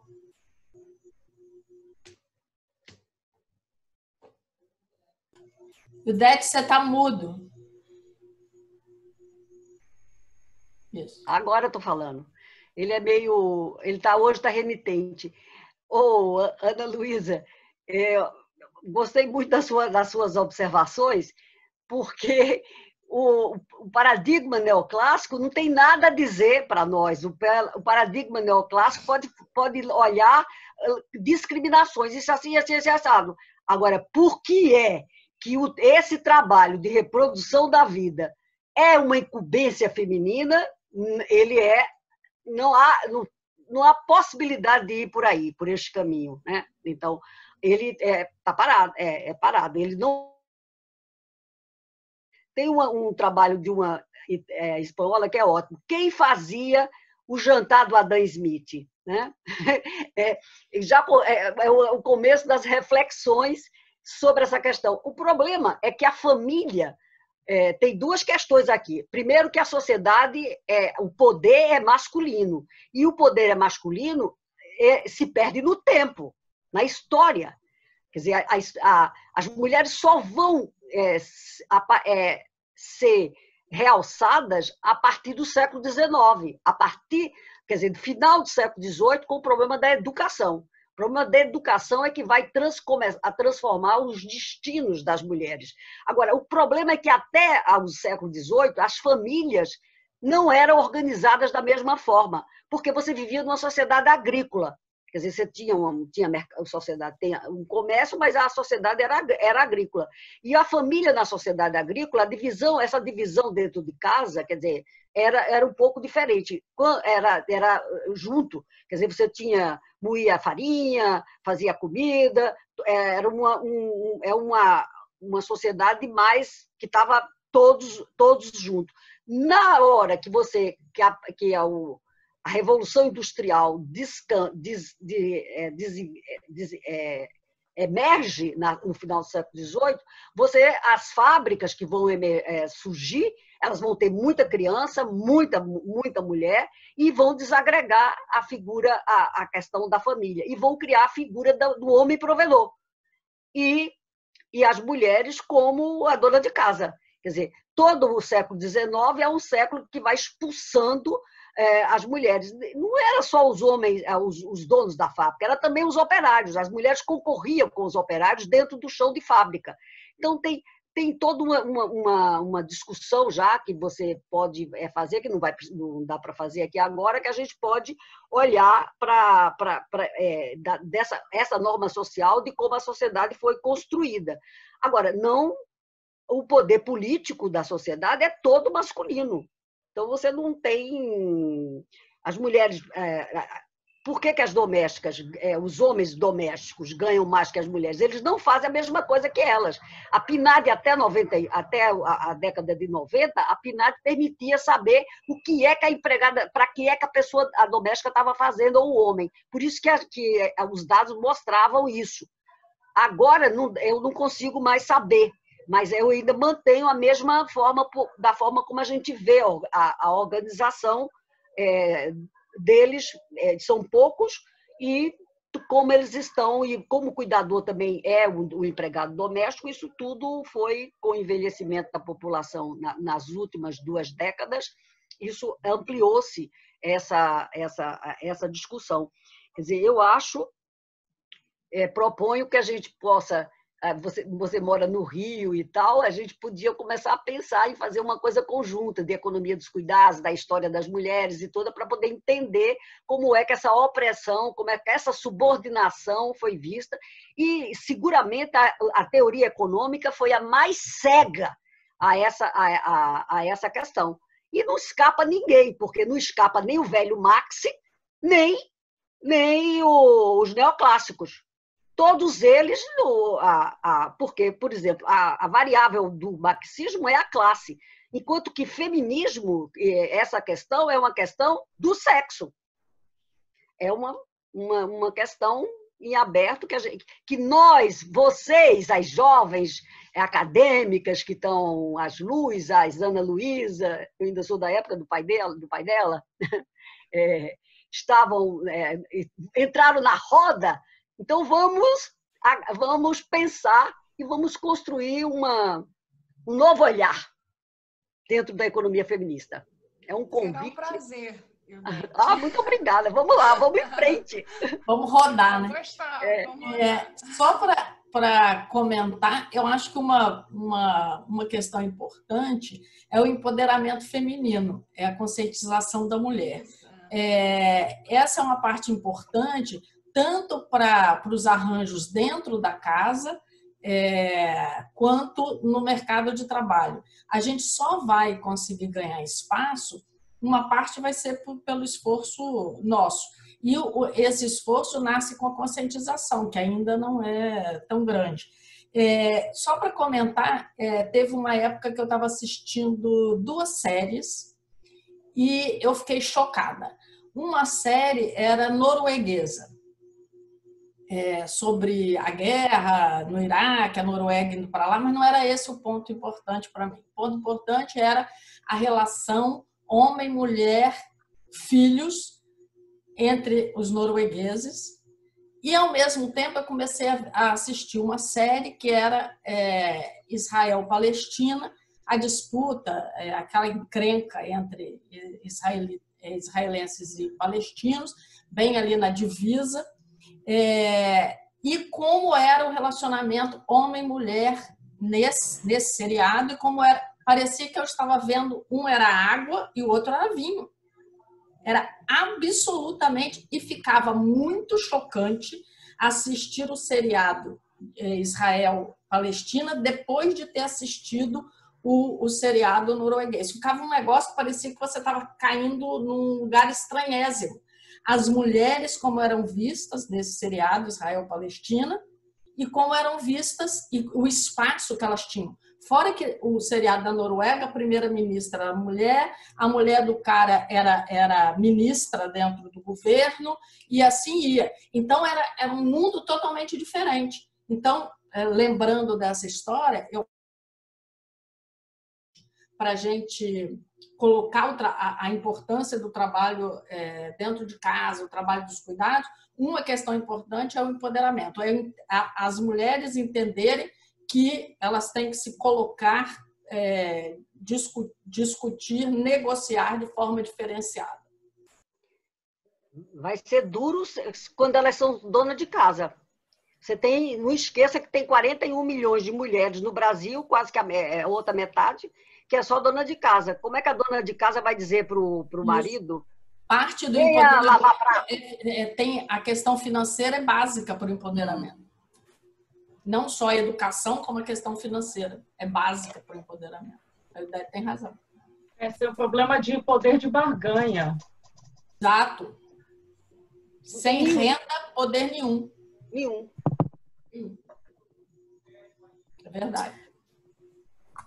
Bom, eu vou colocar aqui, então, vou pedir para... Tem mais 2 pessoas que querem falar. É a outra Luana Mirra, não sei se é assim que se fala seu nome, Luana, desculpa se eu estou falando errado. Luana Mirra, depois a Jordana, que quer também comentar. Então, Luana, se você conseguir abrir o seu microfone.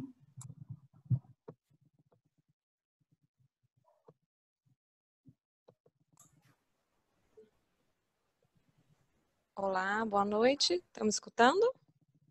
Sim. Sim. Sim. Boa noite a todas e todos. Queria agradecer a Lucilene e a Ildete pela fala.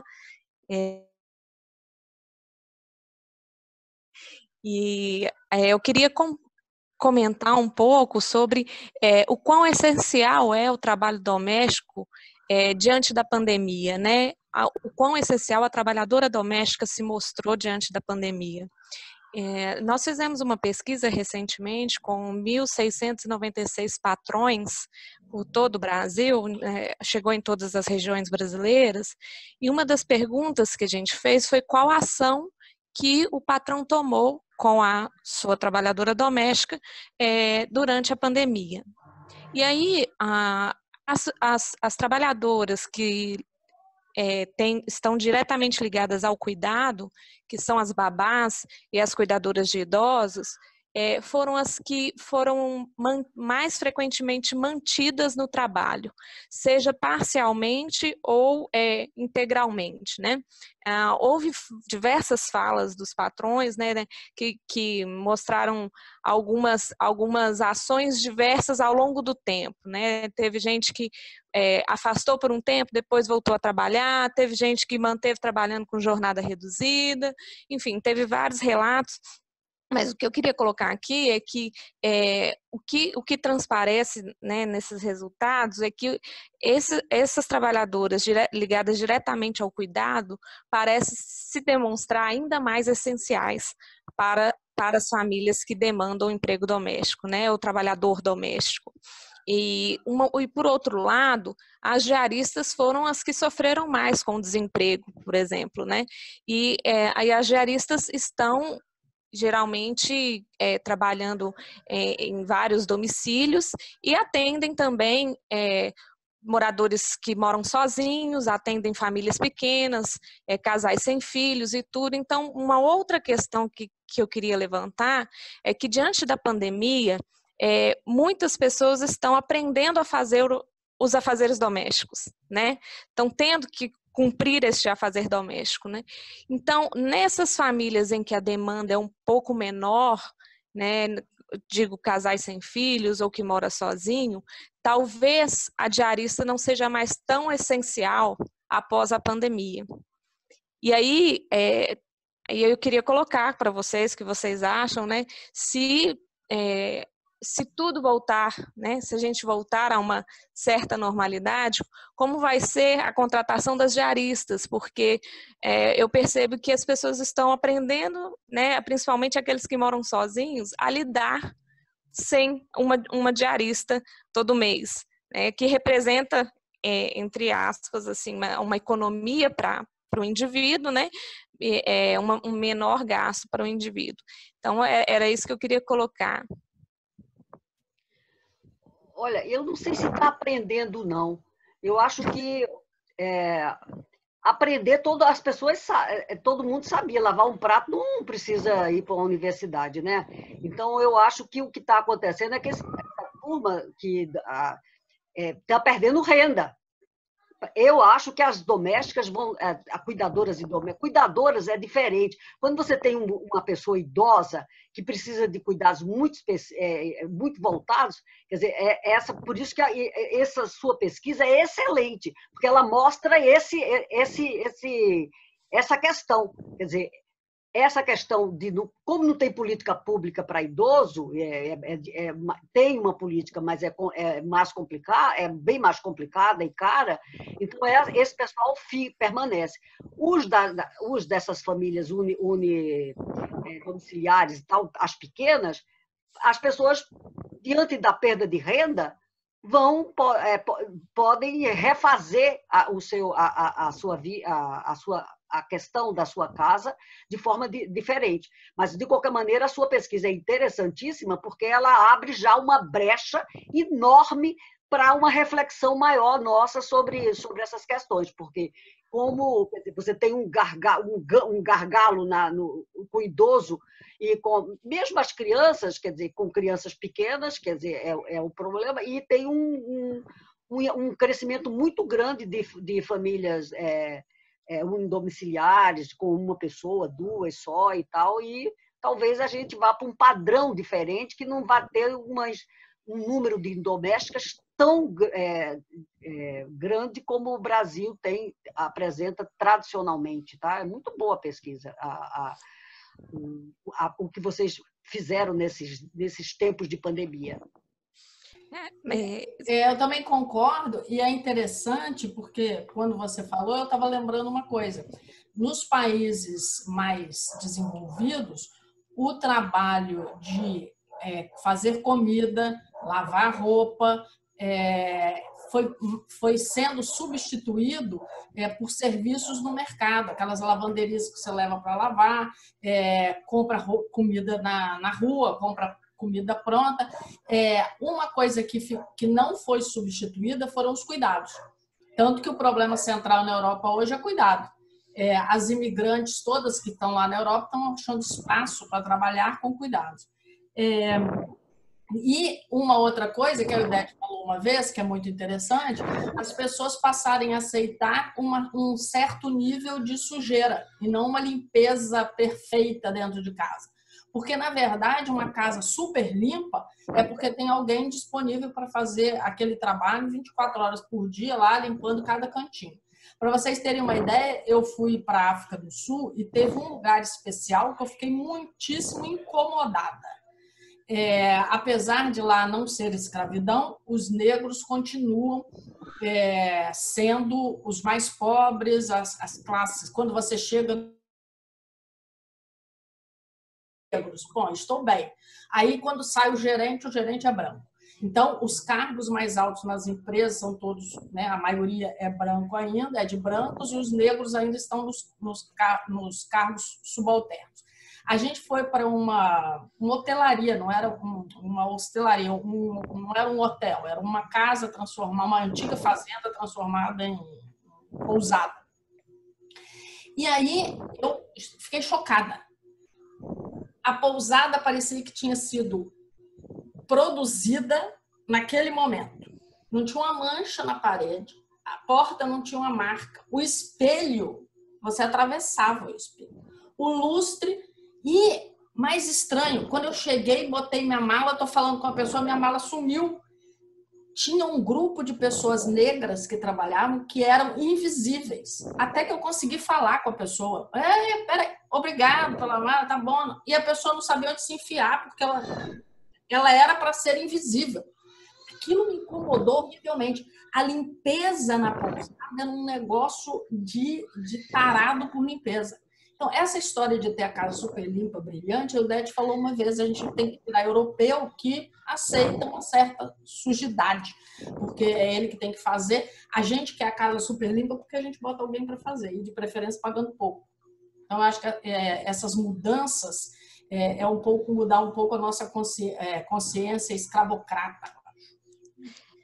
Mas voltando à escravidão, né, a gente teve também foram poucos relatos, porque a gente não pensou nessa possibilidade de explorar essa questão, mas tivemos 5 respostas de patrões que declararam que a empregada passou a morar no domicílio durante a pandemia, né? Não é que morava, passou a morar durante a pandemia. E, por um lado, isso evita o contágio para a família da doméstica e para o patrão, mas, por outro lado, pode acentuar, sim, né, a exploração, o assédio, as diversas problemáticas que permeiam as trabalhadoras domésticas. Né? Verdade. Obrigada. E a gente está esquecendo do caso de Recife, né? Do João Pedro que morreu, né? Também numa confusão dessas de puro descuido da patroa. Sim. Descuido não, irresponsabilidade. Deixar uma criança... Talvez descaso, né? Dentro do elevador, isso não pode. Inaceitável. Uhum. Jordana, pode falar, a gente vai encerrar com você, Jordana. Oi, estão me ouvindo? Sim, certo? Ei, Udete, é muito bom te ver. Oi, Lucilene também. Prazer ouvir vocês. Esses seminários têm sido muito ricos e eu fico sempre muito contente quando eu vejo sua empolgação, Udete. Acabei de ler o livro que você me deu agora, há uma semana, estou na mesma empolgação que você. Eu queria encerrar justamente no que a Udete acabou de falar, né? Assim, que foi o caso da morte do menino em Recife. E a invisibilidade masculina na história, né? Então, assim, como o homem se safa do trabalho doméstico tão bem, né? Assim, então, acho que a gente tem que pensar quem está lucrando com tudo isso é o capital, porque tem um homem que serve ao capital e uma mulher que se aproxima de servir ao capital também, e aí começa a cadeia de exploração, né? Vai acontecendo até chegar numa criança. Seja uma criança que morre por descuido, seja uma menina que tem que aprender a cozinhar em casa com 10 anos, porque a mãe é empregada doméstica e está cuidando de outra casa, né? E aí eu acho que é isso, a gente tem que pensar para onde a gente quer avançar enquanto sociedade. Eu não sei se é só suficiente que a gente ensine na escola que meninos e meninas têm que fazer trabalho doméstico, mas talvez a gente precise fazer uma discussão sobre o quão inexorável o trabalho doméstico é à vida humana. Então, é aceitar a responsabilidade, não é só saber fazer, né, como o Udete falou, não precisa ir para a universidade para lavar prato, mas aceitar o trabalho doméstico para si. Aceitar que você consome trabalho doméstico, aceitar que você depende dele. Então, assim, eu acho que existe também a necessidade de a gente avançar enquanto sociedade para isso, principalmente por conta do nosso histórico, queria chamar atenção para isso, e pensar que também para a gente assumir o trabalho doméstico como uma questão humana, né, não só o cuidado, mas o próprio trabalho doméstico como uma questão humana, né, não dá para viver sem isso, a necessidade também de que a gente concilie a vida fora e dentro de casa. Então, as políticas também, elas têm que caminhar para melhorar essa flexibilização, porque se a gente assume essa carga de trabalho em casa, também é impossível servir ao capital durante 48, 50 horas na semana, assim, a gente vai ter que decidir aí, né, para onde a gente quer ir enquanto sociedade. Acho que é isso, assim, nós vamos obter tudo no mercado, aí todo mundo vai trabalhar 70 horas por semana, ou a gente vai caminhar para um meio termo. Acho que essa é uma questão que está em aberto aí, claro que eu não tenho resposta e queria só, enfim, chamar atenção para esses e agradecer novamente. Muito obrigada, o seminário foi incrível. Só antes de você responder, Udete, também vou colocar só uma última questão, porque aí vocês falam, né, conseguem finalizar. A gente falou aqui também muito da questão da importância das políticas públicas, né, de como a gente vai fazer a coisa acontecer e mudar isso daqui para frente.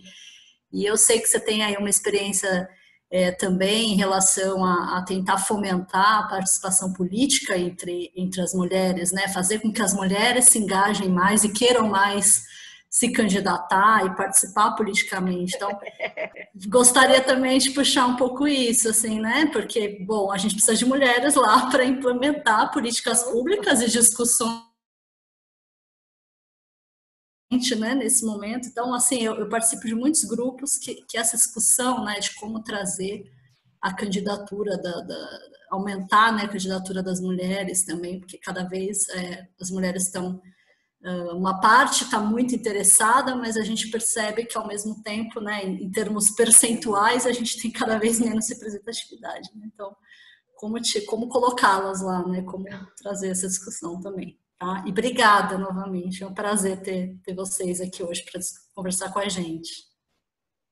Nós não abordamos um aspecto do trabalho ainda, que foi o home office.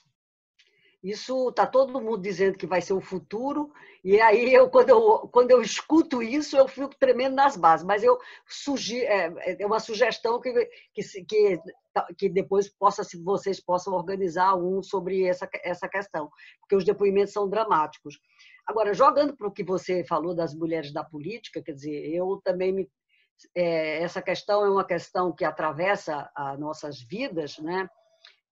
Ao longo desses 40 anos de feminismo e ativismo, além da universidade, é que o Brasil é uma incógnita, né? O Brasil tem alguns pontos cegos. E uma das questões é que nós fizemos um avanço no mercado de trabalho, construímos a carreira e tal, a escolaridade. As mulheres brasileiras são um fenômeno. Nós nos educamos mais do que os homens, é pouquinho, mas é mais que os homens, sem política pública. Porque se existe uma coisa que nunca aconteceu, que nunca o Estado brasileiro se preocupou, foi da educação para o povo. A educação só virou universalizada depois do governo Fernando Henrique para cá. Até então, isso era jogado na cara das pessoas, entendeu? A desigualdade e o analfabetismo ainda existe, ele é baixo, mas ainda existe, ele é uma falta de uma ação do Estado.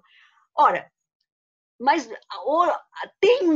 é como se fosse um teto de vidro. Quer dizer, a gente usa o teto de vidro porque as mulheres não ascendem aos postos mais altos das companhias, né? Então, esse ainda acho que rompe a barreira, não consegue dar esse pulo do gato. Mas, na política, é uma questão dramática, porque a representação política nossa é uma das piores do mundo. Você tinha a primeira... depois da luta pelo sufragismo, que foi intensa, envolveu os estados brasileiros todos.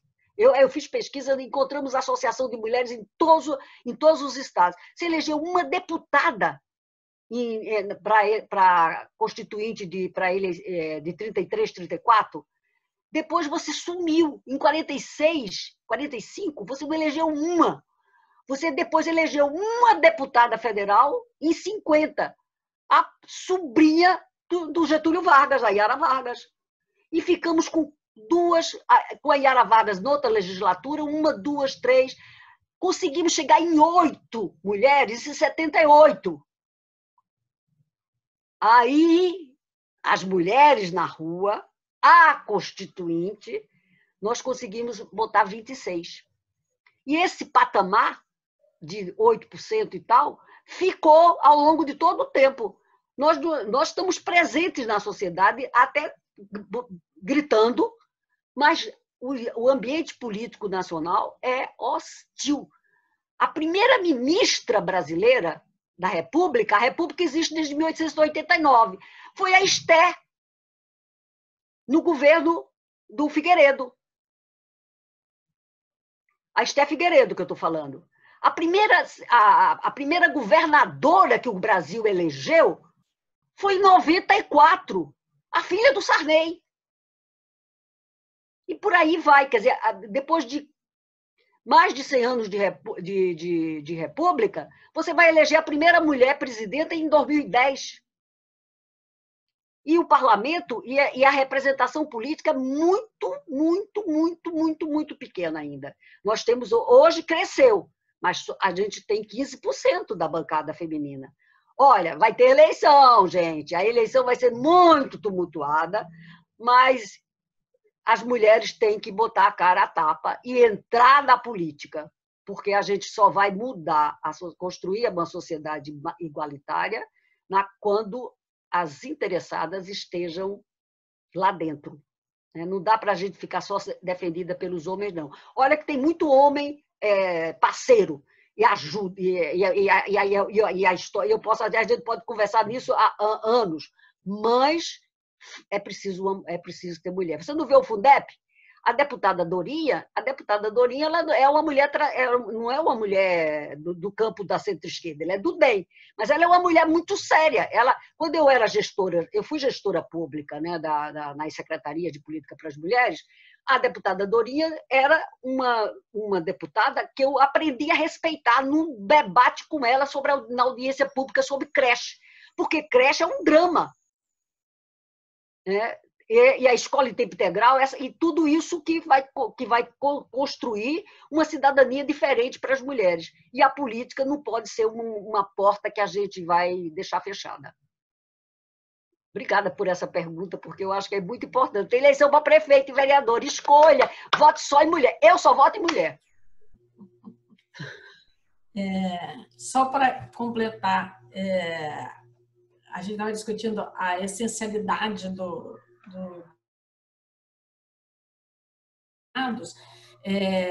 eu acho que a gente tem que colocar o carro na rua e mostrar que a estrutura produtiva de mercado hoje, ela só sobrevive dessa forma, ela só existe dessa forma, porque a gente tem uma estrutura de pessoas produzindo o trabalho de cuidados.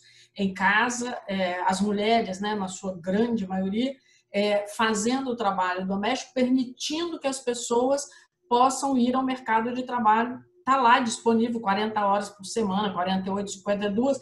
Isso é mais fácil para os homens, porque normalmente são as mulheres que vão tomar conta da casa e o homem está disponível para o mercado de trabalho. A gente tem que começar a colocar que as pessoas que estão disponíveis no mercado de trabalho para trabalhar nas empresas, elas só estão lá porque alguém está atrás fazendo o trabalho doméstico, o trabalho de cuidados.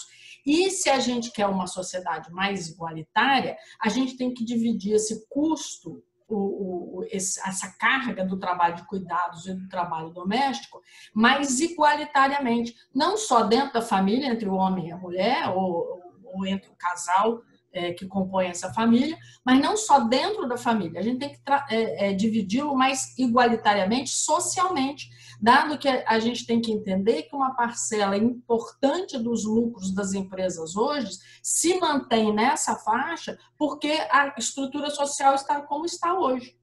Tem alguém pagando por isso. Tem alguém fazendo um trabalho sem ganhar nada por ele, permitindo que o mercado funcione dessa forma. Eu acho que essa é uma discussão que tem que ser levantada e é uma questão importante para essa discussão sobre quanto essencial é o trabalho de doméstico e de cuidados.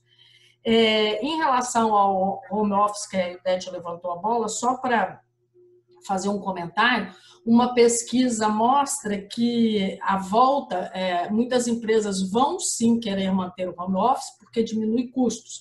Energia elétrica, água, papel higiênico, cafezinho no escritório. E eles mostraram que em torno de 30% da mão de obra pode sim ser substituída por home office, um home office de 2 a 3 vezes por semana em casa e o restante dos dias presencial, alguma coisa desse gênero. E uma questão importante em relação a isso vai aumentar a desigualdade, porque as pessoas que não puderem aceitar um trabalho para fazê-lo em casa, porque não tem internet rápida, porque não tem um computador só para ela, não vai perder a oportunidade de trabalho. Então, na verdade, vai ser mais uma forma de aumentar a desigualdade do mercado de trabalho. É uma questão interessante, num certo sentido, as pessoas vão poder ficar mais em casa, sei lá, tem lá seus benefícios, diminui o trânsito nas cidades, diminui a potencialidade de contágio, porque esse é o século das epidemias. Para vocês terem uma ideia, eu fiquei chocada com essa estatística. No século XXI, a Covid é a 6ª pandemia que a gente viveu. E no século XX tivemos uma. Então, a movimentação, a maior integração entre países, sociedades, pessoas, vai aumentar e a forma como a gente está tratando o mundo em termos de ecologia, a chance é que as epidemias aumentem. Para vocês terem uma ideia, uma demanda dessa pesquisa que foi feita no mercado norte-americano, uma demanda dos trabalhadores é que eles não vão querer trabalhar em escritórios que estão localizados em prédios altos que usam elevador. Eles querem trabalhar fora dos grandes centros, em prédios de até 5 andares para subirem a pé e que vão de carro e parar na porta.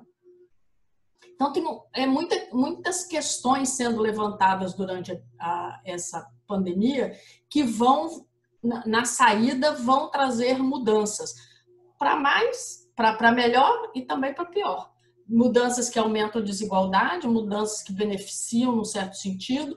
É como a gente vai batalhar, por isso que a participação política é importante. Acho que a Eudete tem toda a razão. É isso. Muito obrigada, adorei o seminário, a participação de todo mundo. Realmente foi ótimo discutir com vocês. Eu também quero agradecer muito o convite, adorei esse bate-papo com todas e aprendi muito com as observações de todo mundo. Vai ser muito obrigada mesmo. Só isso que eu tenho que dizer. E um grande abraço. Obrigada. Eu queria agradecer a Ildete e a Lucilene pela presença. Eu e a Solange gostaríamos de agradecer também a participação de todos e avisá-los que o próximo webinar contará com a participação da Daniele Caruzzi, que é do GEFAM e da UF, e Larissa Domingues, da UF, com o seguinte tema: percepções relativas às políticas de conciliação trabalho-família no Brasil, horizonte para a redistribuição do trabalho de cuidado. Até a próxima semana e esperamos vocês aqui na próxima sexta, às 5.